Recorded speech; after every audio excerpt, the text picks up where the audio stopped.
So what's new with CEU? Next slide. So CEU is going to be in October. Each day has a slightly different focus, but covers a wide variety of topics. So the first day, we will focus on diabetes, diabetes technology and insulin therapy, as well as pituitary disorders and adrenal. And then day two continues with adrenal and some thyroid, as well as reproductive.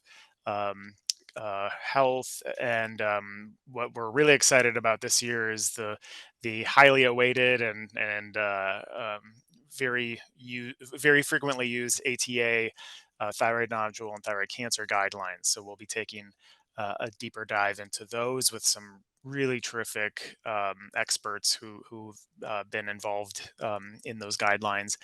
And then wrapping up, we'll focus on obesity, lipids, a little more on thyroid, and then metabolic disease, including GLP-1, metabolic liver disease, and type 2 diabetes. So covering a pretty good span of endocrinology and things that would be useful for practice and for boards. And you can go to the next slide. So why attend CEU? Well, I touched on it a little bit before, but I think it's such a great conference in terms of you know learning real life scenarios and learning from experts in the field about cases that they see and how they manage them. We've tried to make it as convenient as possible, so it's both live and there's opportunities for interaction with the presenters, but it's also recorded, so you can watch it later. I know, I hear from a lot of friends and colleagues around the country that CME budgets have been cut, and it's more expensive to travel these days, and it's harder to travel if you've got other commitments. So really tried to design this for sort of the working clinician who's in the trenches, day in and day out. We also really listen to attendees, so a lot of the content comes directly from feedback from you and other attendees in years prior. So we really take that to heart. So please give us, if there's something that you feel is missing, we'd love to incorporate it for next year. And of course, as you register, you get 15% off the ESAP book and program.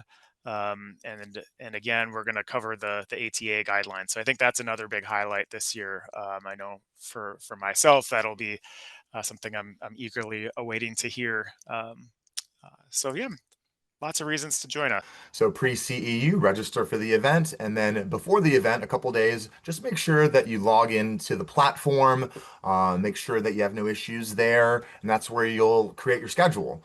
No worries if you miss anything, there'll be recordings.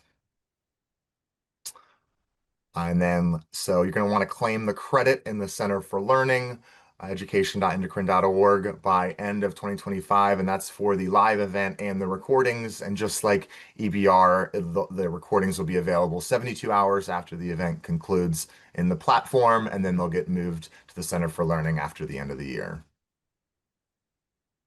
And as always, if you have any questions, reach out to our member services team online via live chat. We're available 9:30 to 4. We also have a chatbot option where you can submit a ticket when we're not available online and it sends an email to us, or you can just email us or call us directly. All right, thank you. CEU is really the practical clinical part of it. So you've got your boards on the one side. That's a little bit of a different skill set, but then you also have your skills for being a practicing clinician, and I think that's really where CEU can help you grow as a clinician. And then I think that all just kind of feeds back for the next time you do your boards, or if you do the longitudinal assessments.